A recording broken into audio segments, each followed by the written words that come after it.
You all know what happened in Budget 2024, but now some of the announcements made in Budget is changed. You may have a question. Can the government change the announcements made in the Parliament? Yes, if the government feels some amendments are required to certain provisions of the bill, it can modify and send it to the President's approval before it formally becomes an act. Right now, exactly the same thing has happened. After taking the feedback or maybe looking at the outrage of the public, government has made some modifications to the budget announcement of 2024, impacting especially real estate investors. Now when you study the final bill, you will notice that it is favorable for resident real estate investors, but it is discriminatory and it is against the interest of NRIs. But how it is discriminatory against NRIs? What you need to do in this case? I'm going to discuss all the details that NRIs need to know about the Finance Bill 2024 in today's video. So stay tuned till the end.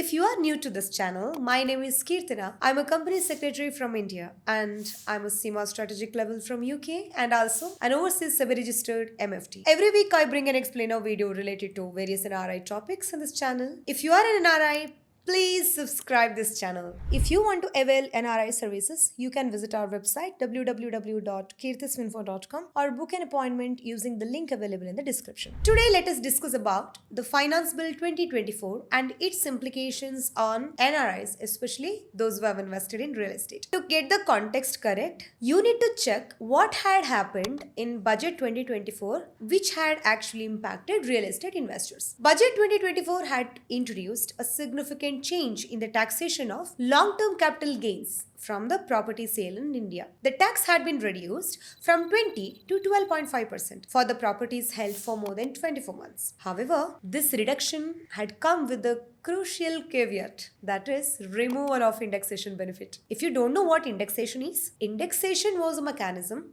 that allowed property sellers to adjust the cost of acquisition based on inflation, effectively reducing the taxable capital gain. For instance, if a property was purchased in 2000 for let's say 10 lakh rupees and sold in 2024 for 1 crore rupees, then the indexation would have allowed the seller to inflate the purchase price based on the cost inflation index, potentially reducing the taxable gain. The removal of indexation means the capital gain will now be calculated as straight difference between sale price and the purchase price without any adjustment of inflation. This is what was announced in budget. While lower tax rate of 12.5% might seem attractive at first glance, the inability to index the cost of acquisition actually might result in higher tax payable or tax liability, potentially negating the benefit of reduced rate for many sellers. To get the advantage of the benefit of this budget amendment, a real estate property has to get more than 10 to 12% appreciation. But if you know Indian real estate, most of the people did not make this kind of return. Even RBI data itself says that in most of the cities in India, except in Lucknow and Kolkata, real estate return had not seen double-digit growth. So this announcement, removal of index, largely was not in the best interest of the public. If you remember, government had made this particular amendment or change applicable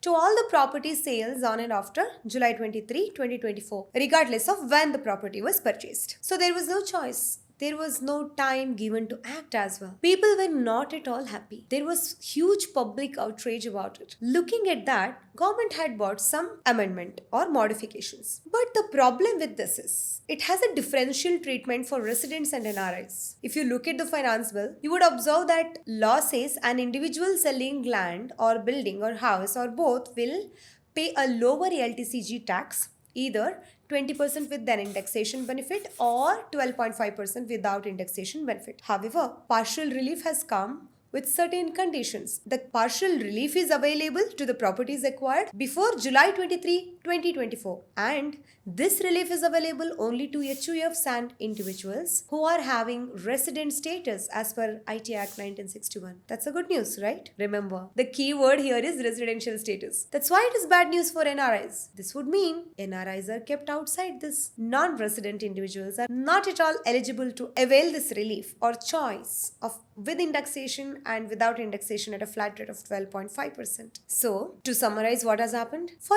resident Indians, the Finance Act 2024 provides an option to make a choice whichever is more beneficial or in their best interest. Either it is a new regime that is 12.5% without indexation or old regime that is 20% with indexation for the properties purchased before July 23, 2024. This means we NRIs are mandatorily, it is compulsory for us, and we are required to calculate the tax liability under the new regime that is 12.5% straight rate of LTCG without indexation. It's a clear discrimination against non-resident Indians, right? No one knows why it was done in this way. The rationale behind the differential treatment is not explicitly stated anywhere. It could be an attempt to simplify the tax calculation for NRIs or part of broad policy objectives related to foreign investment in Indian real estate, as Finance Ministry recently told. But here, question is about the equity and fairness in the system. What is applicable to residents is not applicable to NRIs, though we hold passport of India. Many people may think, does this change make big impact to NRIs? Actually, the tax has reduced from 20 to 12.5%. Right? So why should it make any big difference? Why should somebody think so much about this? Let's analyze this with two examples. Let's think we have bought a property on 1st April 2010 and the cost of acquisition was 1 crore and we are selling it for 3 crores. So the sell date is 31st December 2024. Let's see how exactly the tax liability arises under old as well as new regime. So under old rule, applying the index value, that is 363 divided by 167, the index value of the property or cost or inflation adjusted cost of acquisition becomes 2 crores 70 lakh 36,527, which leaves us with a profit of 82 lakh 63,473. Applying 20% of LTCG, the tax liability will be 16 lakh 52,695. Under new rule, it is fairly straightforward. It is 3 CR minus 1 CR. That is, you have a profit of 2 crore and you have to take 12.5% on 2 crores, which gives us the tax liability of 25 lakhs. So in this scenario, what is happening is tax liability is more in new and it is lesser in old rule. Let's now see what happens if we go on increasing the sale value so that we understand with the real estate growth, higher growth, how the tax liability changes. Let's take the same figure where the cost of acquisition is 1 crore and the sale in 2024 is 3 CR. But let's take the purchase in 2009. So CII value was 148. So now in this table, what happens is the first situation is where we are selling at 2 crore. So 2 crore minus under old regime, what happens? 2.4527. That is inflation adjusted or indexed value of the property, which leaves us with loss of 0.4527. So there is absolutely no tax liability, zero tax liability. In the new rule, what happens? It is 2 minus 1 CR, which gives us the tax liability of 12.5 lakhs. Now let's push up the sale revenue to 3 CR. So when it is 3 crore minus indexed value of the property, which is 2.4527, we have profit of 54 lakhs 73,000. That means under old rule, 10 lakhs 95,000, and under new rule, again it is straightforward, 3 minus 1, 2 crore profit, 25 lakhs. Again you are thinking we are seeing more tax liability in new rule, right? Maybe old regime is not at all beneficial. No, let's again push up the sale value to 5 crore. So 5 minus 2.4527 leaves us with the profit of 2.5473, and applying 20% taxation, it is 50 lakhs 95,000 under old rule. What happens in the new rule? 5 minus 1, 4 crores of profit. That means we are paying 50 lakhs. See now what has happened. When the sale consideration is 5 crore, you started seeing the difference. Tax is slightly better in new rule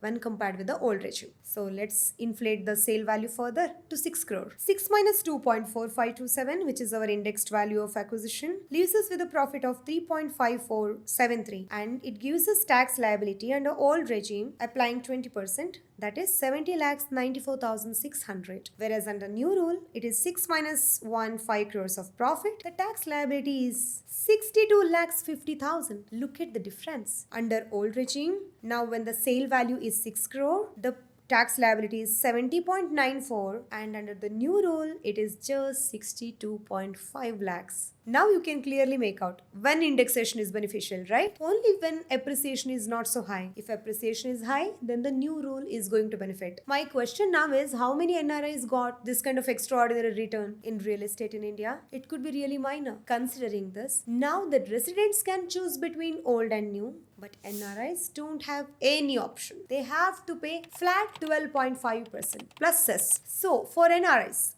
the change could have significant implications. In cases where properties have been held for a long time and it has not seen any moderate appreciation, the loss of indexation benefit could outweigh the advantage of lower tax rate. This also changes TDS. TDS or tax deducted at source is a mechanism which is a crucial aspect of Indian tax system, especially for transactions involving NRIs. The Finance Act 2024 has brought significant change to the TDS rates applicable to the property sales also, aligning that with the new capital gain tax rate. Previously, when the NRI sold the property, the buyer was required to deduct TDS at the rate of 20% on the sale consideration. Under the new regime, the rate has been now reduced to flat 12.5%. So the LTCG is brought down, right? Now this has to be mirroring the reduction in the capital gain tax rate, or effective TDS rate also goes down. Sometimes it can be higher because of the surcharge. The effective new TDS rate plus surcharge is as follows. For the sales consideration up to 50 lakhs, 13.13%. For sales consideration above 50 to 1 crore rupees, 14.3%. For sales consideration above 1 crore rupees, it is 14.95%. The change in the TDS rate has both positive and negative implication for NRIs. On the positive side, it reduces the upfront tax outflow at the time of sale. This can particularly be beneficial for the properties that have not appreciated significantly, since it brings down the TDS amount closer to the actual tax liability. However, it's important to note that TDS is deducted on the entire sale consideration, not just the capital gain for NRIs. This means that in many cases, TDS amount may still be higher than the actual tax liability, especially for the properties that have been held for a long time and have high cost of acquisition. NRIs need to be aware that TDS is not the final tax liability. It's merely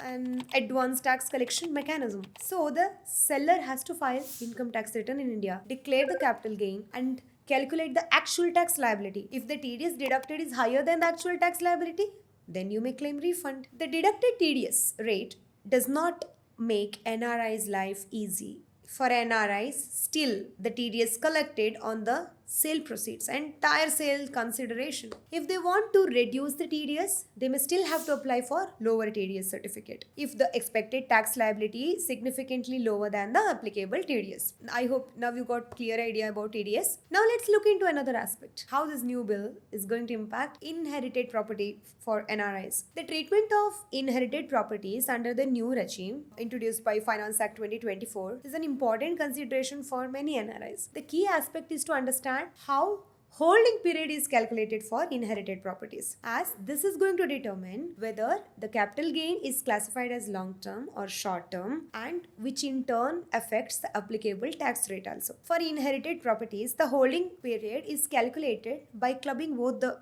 time, means including the period for which the property was held by the previous owner. This means if you have inherited the property from your parent or grandparent who have owned that property for many years, then you get the benefit of extended holding period when you are actually selling the property. For example, if your father had purchased a property in 2000, you have inherited in 2022, then you are selling it in 2024, the holding period would be calculated from 2000 to 2024, not just from 2022 to 2024. This extended holding period ensures that the capital gain is classified as long term, assuming that the total period of holding is exceeding 24 months, making it eligible for 12.5% tax rate under new regime.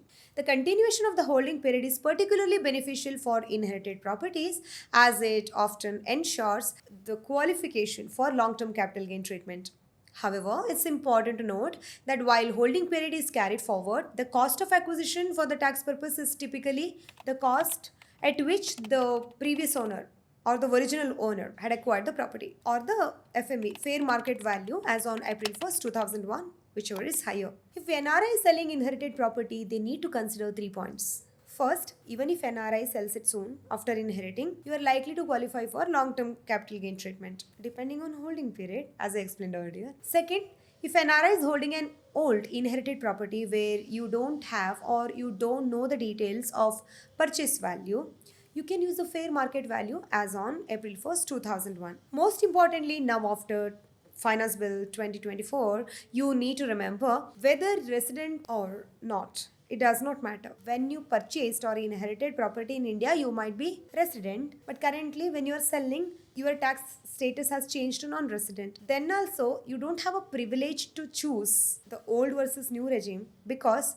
the residential status as on the point of sale matters. In simple words, for NRIs, the removal of indexation benefit under the new regime affects even inherited properties as well, because while selling you are NRI, so you are brought under that 12.5% without indexation rule. Now, considering this extended or clubbed holding period, what happens? This could result in higher taxable gain compared to the old regime, especially the properties that have been in family for many decades. Now you may have another question in your mind. I'm planning to shift to India in 3-4 years. When I shift to India, can I get this indexation benefit? Yes. This is an area that you can work on. The residential status of an individual at the time of selling the property in India plays a critical role in deciding or determining the tax implication under Finance Act 2024. This is particularly relevant for NRIs who may be thinking of changing the residential status in coming years. The key point to remember here is the seller's residential status in the financial year in the time of sale matters, not the status when they have acquired or purchased the property. I hope this point is very clear. That means now after Finance Bill, the taxation benefit can change depending on the residential status. As you know, there are 3 primary residential status in Indian law.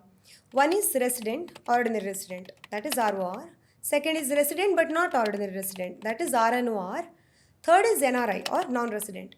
If you want to know more about the residential status, you can watch my previous detailed video here. Now let's come back to the topic. For NRIs, 2 residential status, they have to be always taken care of. First one is obviously NRI status, where they do not have any choice. They end up paying 12.5% flat rate without any indexation. Second one is RNOR, resident not ordinary resident. This is a transitionary phase. If you end up becoming RNOR, you are placed at equal pedestal here. You also have a choice of electing old regime with 20% with indexation or new regime without indexation at 12.5%. So why does this matter? Let me summarize this. Individuals who frequently change their residential status between NRIs, RNOR, ROR, they face complex tax landscape when it comes to the property sale in India. I agree. But the timing of the property purchase and timing of the sale in relation to one's residential status can significantly impact your tax obligation and available option. For example, an NRI who is planning to go back and settle down in India will have a transitionary phase of RNOR. So at this time, if he is selling the property, then he will enjoy more favorable tax treatment. This is particularly advantageous for those who are actually planning to return, because they will fall into RNOR status. So returning NRIs, please take note of this. In the initial years when you are returning in India, you will have RNOR status. So you are going to have the tax treatment which resident Indians enjoy. So you can choose between old versus new regime. If an NRI planning to return to India, they can strategically time the property sale to align with the changes in the residential status, and it can potentially benefit from far more advantageous tax treatment. However, for frequent movers who often shift base between these status, then careful planning and expert advice becomes critical in order to navigate the intricacies of this taxation and optimize their tax liability. If you want to avail NRI services, you can visit our website www.keerthisfinfo.com or book an appointment using the link available in the description. I hope now the point is clear. That's all for today. See you with another video next week. In case of any doubt, please don't forget to ask in the comment section. Bye-bye.